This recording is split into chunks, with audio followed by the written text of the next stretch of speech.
जय श्री राम दोस्तों। स्वागत है आपका मेरे चैनल भक्ति की शक्ति में। आज हम बात करेंगे रामायण की। जी हाँ, आज हम बात करेंगे भगवान श्री राम की और बात करेंगे हम भगवान श्री राम की मृत्यु की कहानी के बारे में। जी हाँ, आज भगवान श्री राम की मृत्यु कैसे हुई, आज उस बारे में चर्चा करेंगे। अगर आपने मेरा चैनल सब्सक्राइब नहीं किया है तो कृपया चैनल को सब्सक्राइब जरूर करें। तो चलिए शुरू करते हैं नाम लेकर। जय श्री राम, जय श्री राम, जय श्री राम। भगवान श्री राम ने त्रेता युग काल में भगवान विष्णु का अवतार लिया था। जैसा कि आपको ज्ञात होगा कि हिंदू धर्म के 3 भगवान ब्रह्मा, विष्णु, महेश बहुत ही प्रसिद्ध माने गए हैं और विष्णु जी के अवतार का मनुष्य ने जितनी बार भी रूप ग्रहण किया है पूरे विश्व में उसकी अच्छाई के लिए किया है। कहा जाता है कि विष्णु जी द्वारा कुल 10 अवतार अवतरित किए गए थे, जिसमें से श्री राम जी 7वें स्थान पर थे और यह अवतार सबसे पूजनीय माना गया है। इसके अलावा हिंदू धर्म के सबसे प्रिय भगवान भी श्री राम ही कहे गए हैं। प्रभु श्री राम के बारे में महर्षि वाल्मीकि द्वारा कथाएं लिखी गई हैं जो हमें कलयुग में देखने को मिलती हैं। इन्हीं कथाओं में सीता जी का वर्णन स्पष्ट रूप से देखने को मिलता है।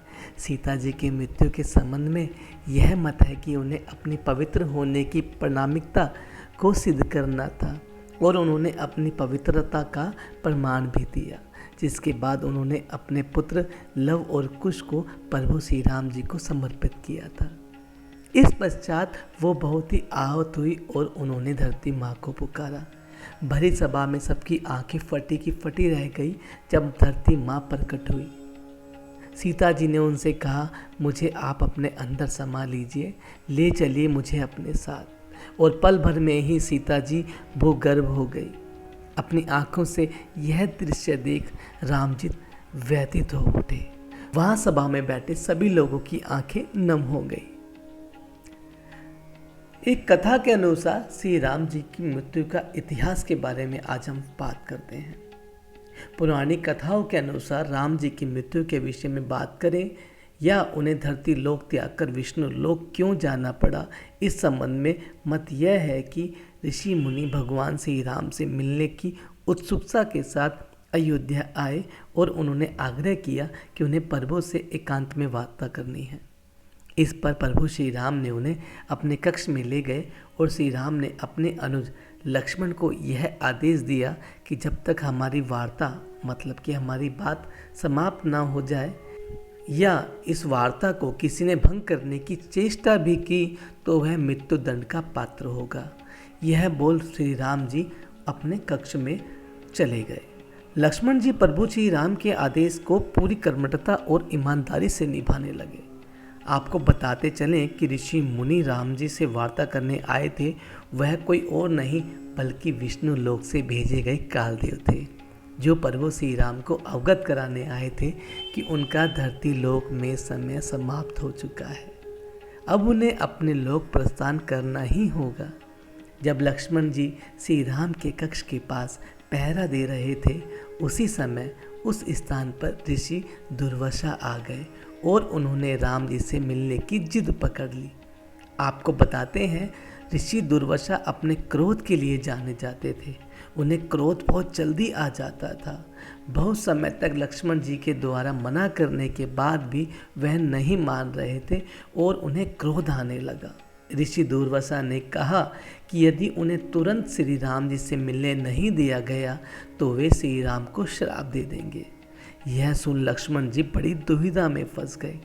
उन्होंने ऋषि दुर्वासा की बात ना मानी तो वे राम को श्राप दे देंगे और मान ली तो श्री राम जी का आदेश का उल्लंघन होगा। पर लक्ष्मण जी ने अपने प्राणों की तनिक भी चिंता ना करते हुए उन्हें जाने की अनुमति दे दी, जिसके बाद कक्ष में चल रही वार्ता में विघ्न पड़ गया। दरअसल लक्ष्मण जी कभी यह नहीं चाहते थे कि उनके कारण उनके अनुज भ्राता श्री राम पर कोई आँच आए, जिसके चलते उन्होंने यह कठोर फैसला लिया। श्री राम यह दृश्य देखकर व्यथित हो उठे और धर्म संकट में पड़ गए। पर अपने वचन का मान रखने के कारण लक्ष्मण जी को मृत्युदंड न देकर उन्हें देश निकाला घोषित कर गया। और उस समय देश निकाला मृत्युदंड के समान ही माना जाता था। पर लक्ष्मण जी की अभी तक की यात्रा में लक्ष्मण जी ने श्री राम और माता सीता का कभी साथ नहीं छोड़ा, जिस कारण उन्होंने इस धरती को त्याग करने का निर्णय ले लिया और उन्होंने सरयू नदी जाकर उन्होंने यह पुकार लगाई कि उन्हें इस संसार से मुक्ति चाहिए। इतना कहते ही वे नदी के अंदर चले गए, जिस तरह उनके जीवन का समापन हो गया और वो विश्व लोक का त्याग कर विष्णु लोक में चले गए। वहाँ जाकर वे अनंत शेष के रूप में परिवर्तित हो गए। श्री राम अपने अनुज लक्ष्मण के बलिदान के बाद पूरी तरह से टूट गए, मानो एक पल में उनका सब कुछ छिन गया हो।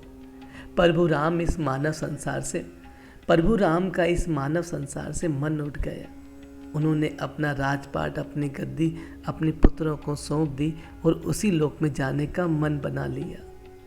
प्रभु श्री राम जी की मृत्यु में यह मत है और इसके अलावा वाल्मीकि द्वारा लिखी पुस्तक से यह सिद्ध होता है कि उन्होंने अपने प्राणों को सरयू नदी के हवाले कर दिया था और नदी में श्री राम हमेशा के लिए विलीन हो गए थे।